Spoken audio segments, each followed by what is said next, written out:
Primeiro episódio da primeira temporada do que possivelmente pode ser um dos próximos animes concorrentes a anime do ano. Muita gente tá dizendo, não sou eu que tô falando, mas eu também não tô aqui pra discordar, porque eu vejo muito potencial nesse anime novo de Gachakuta, ou Gachakuta, ou Gato Yakuti, como vocês preferirem. A produção gosta do Gato Yakuti. Tá aprovado, tá? Pra quem não sabe, Gachakuta é literalmente um novo shonen que veio pra ficar com toda certeza. A gente vai ter 24 episódios nessa primeira temporada e confirmado com 2 cursos consecutivos. E especificamente esse primeiro episódio eu tive a honra de ser convidado pela Crunchyroll pra assistir antecipadamente. Mas como eu assisti lá no evento, tá toda uma loucura, é muita gente, às vezes você não consegue prestar total atenção. Agora, reassistindo no domingão com todo mundo, só que agora eu consegui dar total atenção e deu pra esclarecer todas as ideias que eu tinha relacionado ao episódio em si. E obviamente não posso deixar de pedir o seu like e eu quero que vocês façam o seguinte, com a hashtag GatoYakuti, coloca nos comentários de 0 a 10 qual a sua nota pro episódio de hoje, esse primeiro da temporada. No final da minha análise eu vou dar minha nota de 0 a 10, vamos ver, eu acho que a nota pode ser bem legal. Eu achei bem interessante o jeito que esse episódio começa, porque ele já traça um paralelo entre as pessoas que são descartadas, objetos, se eles são um lixo completamente, se eles têm algum tipo de alma. Então é uma parada diferente, é um jeito, na verdade, diferente de se iniciar um episódio,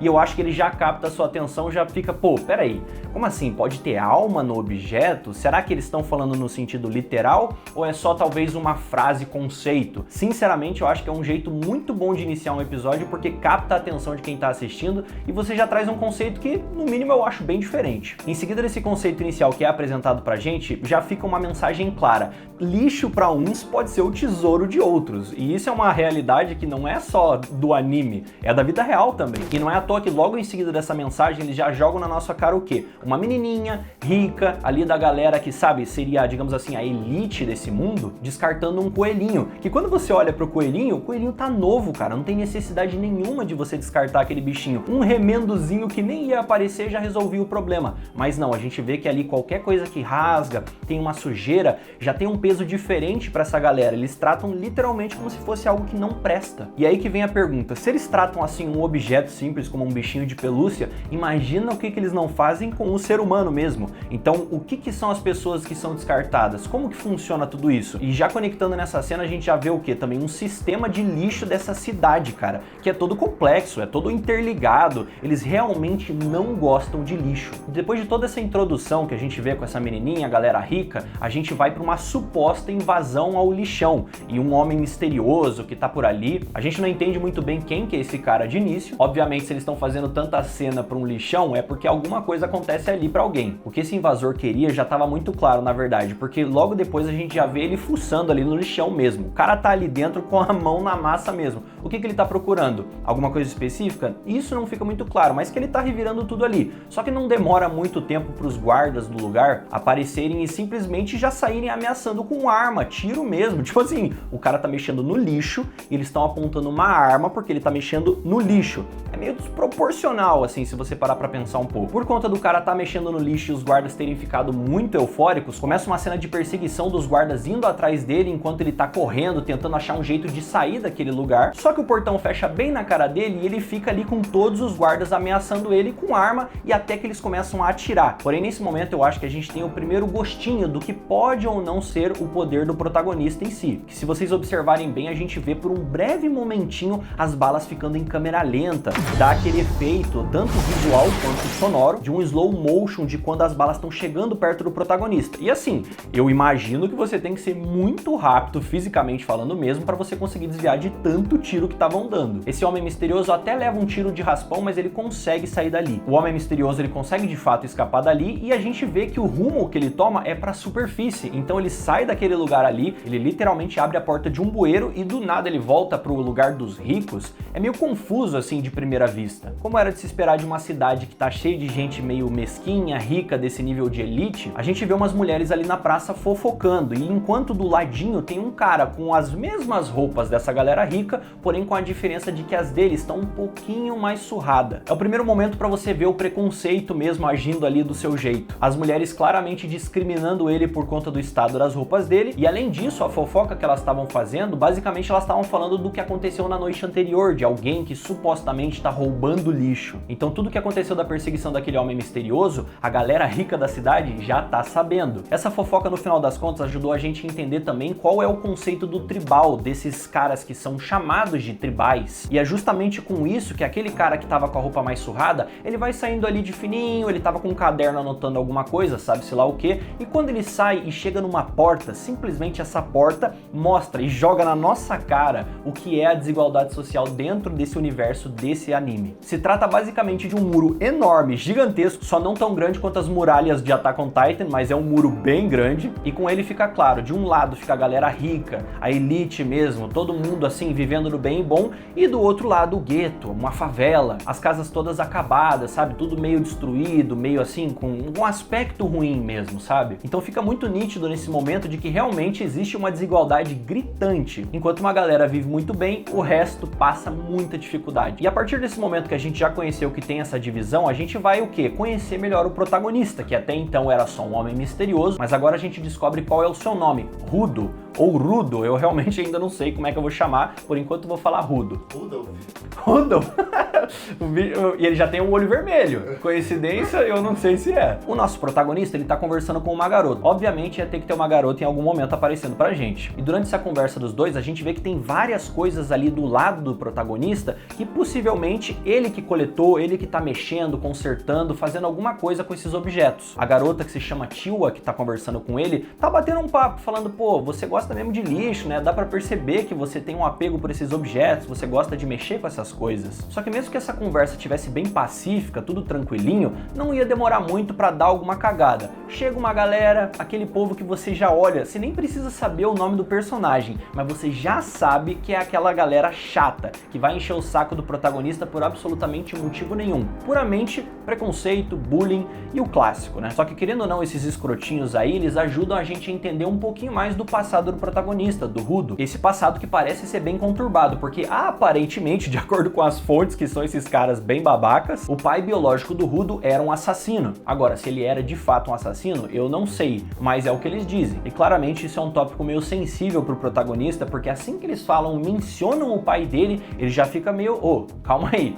Você pode falar o que você quiser de mim, você pode me sacanear, mas falou do meu pai, ele já fica ali com um olhar mais sério. E quando ele lança uma verdadeira encarada pra esses caras babacas, eles já trancam todos, não passa nem Wi-Fi. Eu até poderia dizer que de certa forma teve um momento de aura ali, alguma coisa, mas cara, foi só aquela encarada de protagonista mesmo. Os caras sentiram de certa forma a pressão, ficaram meio cagados, deram mais uma zoadinha nele pra se sentirem superiores, falaram pra menina pra ela não ficar muito tempo com ele, senão depois vai começar a pegar o cheiro de podridão. Cara, é o clássico bullying em anime, sabe? Não tem outra explicação pra esse momento. Depois que esses idiotas eles saem dali, a gente descobre que na verdade o coelhinho era um presente pra Tiwa. Até porque deu pra perceber que tem uma certa química ali, parece que o Rudo gosta da Tiwa, mas assim, o quanto? Não sabemos ainda. Mas claramente ele tá interessado. E eu não posso deixar de expressar minha frustração nesse momento do episódio, não sei se a produção concorda comigo, mas pelo amor de Deus, cara, ele já tava falando com a menina, dando de presente pra ela o coelhinho, ele já tinha falado que queria dar de presente pra ela, que era um presente, e a mãe dela chama e a menina esquece o presente, pô, ela só,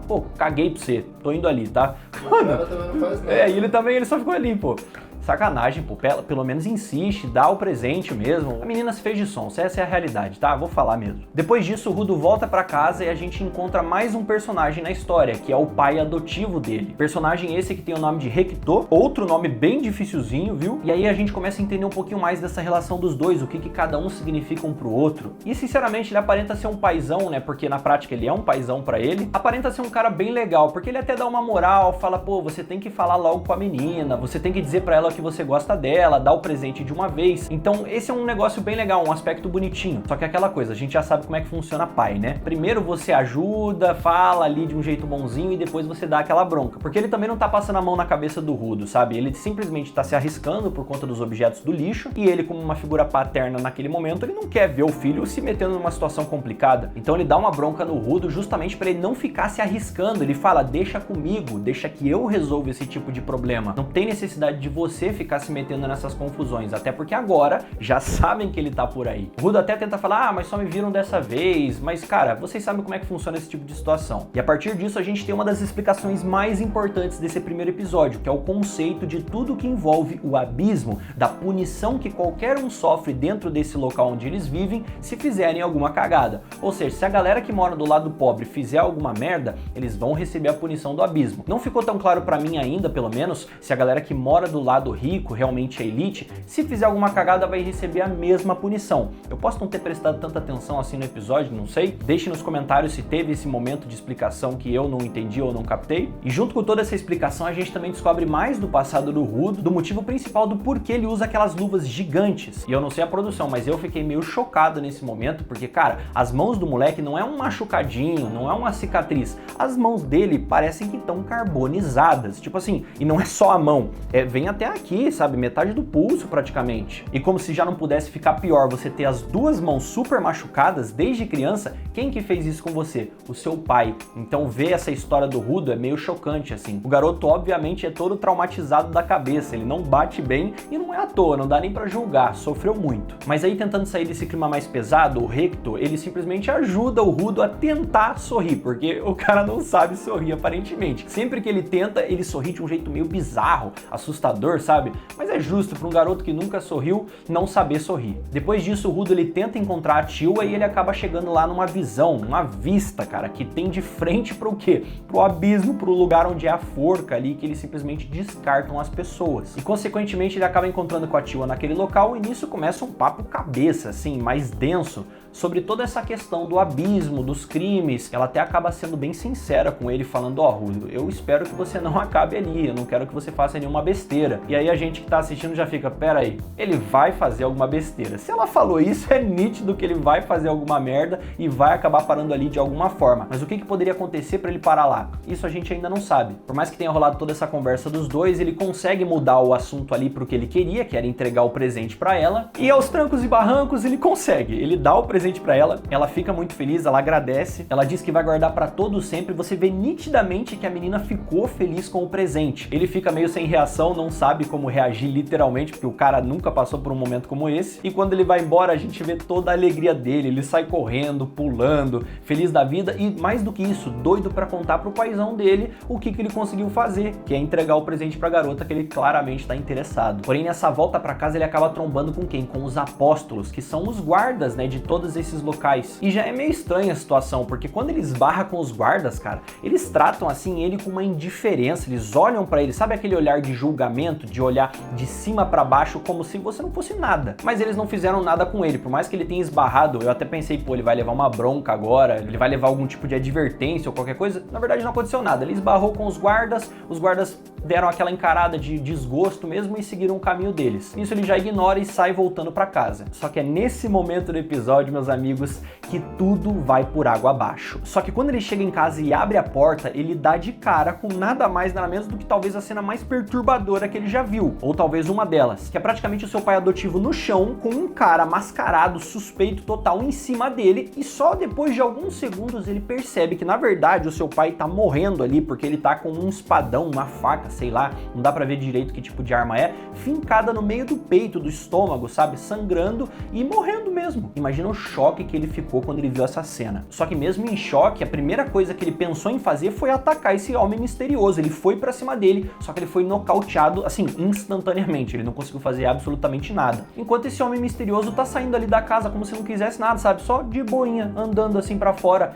E aí ele já fica louco. O Rudo, ele começa a falar, eu vou atrás de você, volta aqui, não sei o quê. Mas o homem simplesmente mete o pé dali. E a partir dali começa uma cena pesada do Rudo ouvindo o pai adotivo dele simplesmente falando, vem cá, Rudo, sabe? Ele nos últimos momentos de vida dele mesmo. Pesadíssimo, tá? O Regto, então, nos seus últimos momentos, nos seus últimos suspiros, fala pro Rudo que ele tem que mudar esse mundo de merda. E é como dizem, tudo pode piorar. Não é à toa que literalmente os apóstolos, né, aqueles guardas que ele encontrou antes, aparecem ali e flagram ele em cima de um corpo que tá morto. O que eles vão pensar? É óbvio, vão pensar que ele assassinou, né, não, produção?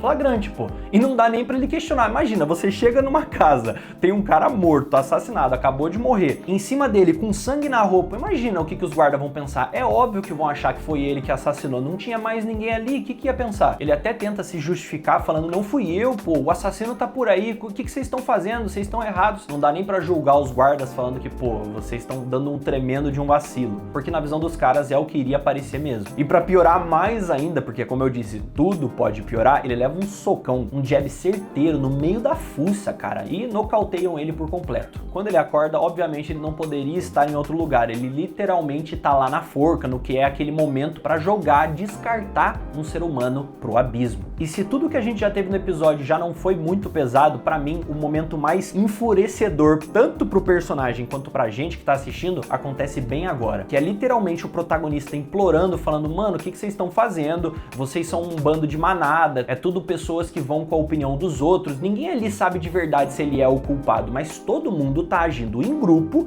como se ele fosse o culpado. Não tem nenhum tipo de julgamento pra ajudar o Rudo a talvez tentar se defender. Não, ele foi pego em flagrante, culpado e acabou. E é aí que vem um momento que destrói o coração. A Tila, a menininha que ele entregou o coelhinho de presente, tá ali no meio da multidão. E quando ela olha pra ele, ela fala que acreditou nele.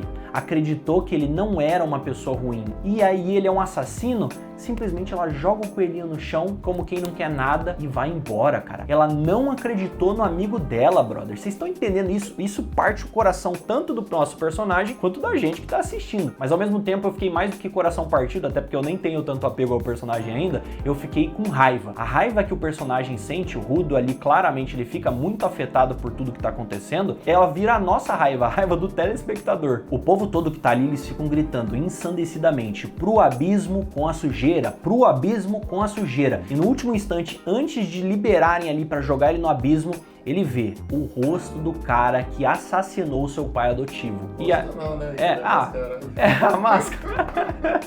É mascarado. Então, né, ele vê a máscara, que é uma máscara bem bizarra, inclusive. E aí rola também uma das minhas cenas preferidas do episódio, que é esse momento que ele tá caindo, assim, sabe? Em total desespero, raiva. São vários sentimentos ao mesmo tempo dentro do personagem. O cara não quer morrer, mas ele também quer se vingar de todo mundo. E ele fala, eu vou mandar todos esses seres humanos pro inferno. Vou mandar todos pro abismo. Esse é um momento que é absurdo do episódio. Sinceramente, você sente a raiva do personagem em você. E quando você pensa que tudo tá perdido, ele acorda lá no abismo. E, cara, é bizarro, porque é loucura você pensar que o cara tava vivendo já numa favela, num lugar onde não tem necessariamente um cheiro bom ali você andando, e consegue ser pior, porque lá é o lixão, lá onde tá tudo podre mesmo. Absolutamente tudo que a galera lá de cima descarta tá em grande massa e escala ali nesse abismo. E voltando àquela boa e velha frase de tudo pode piorar, piora mais uma vez. Porque quando ele começa a olhar para os arredores ali daquele local que ele tá cheio de lixo, começa a aparecer uns bichos gigantescos feitos do lixo que tá lá. Ou seja, aí a gente volta pro quê? É o círculo fechado, sabe aquela roda? A gente volta pro conceito lá do início. Objetos têm alma? Eles podem ter alma de certa forma ou não? Se os objetos que a gente trata bem têm algum tipo de coisa boa dentro deles, imagina os objetos que são descartados, que ninguém liga, que literalmente trata que nem lixo. Imagina o que é aquelas coisas que estão lá, esses monstros, que são basicamente lixo, só que tudo transformado, mutado em criaturas bizarras. Ô, vou te falar um bagulho, produção. Esse moleque se ferrou muito hard, tá? Não tem como, ele se deu mal o episódio inteiro, é impressionante. Como que ele sai no lugar daquele? Não, e o único momento que ele se dá bem, que é o momento que ele entrega o presente pra menina, fica feliz, quando ele vai compartilhar esse sentimento de coisa boa com alguém que ele se importa, ele se ferra de novo. Bizarro, tá? Bizarro. O Rudo é lascado. E bom, pessoal, essa foi a minha análise com comentários, dando aí as minhas opiniões a respeito de cada momento do episódio desse primeiro EP de Gachakuta, dessa temporada que vamos ter aí, como eu falei no início do vídeo, 24 episódios. Então vamos ter 24 semanas de análises semanais aqui pra vocês. E agora, se for pensar numa nota, eu e a produção aqui, que nota, produção, que você dá pro episódio? Você dá a sua nota primeiro e aí depois eu. Eu vou de 8,5. 8,5? Pô, notão. Porque eu Notão. achei o conceito desse anime é muito diferente. É diferente, eu é acho que diferente. ele promete bastante coisa. Eu acho que a galera vai concordar com isso. Não dá pra saber muita coisa, a gente não tem tantas informações.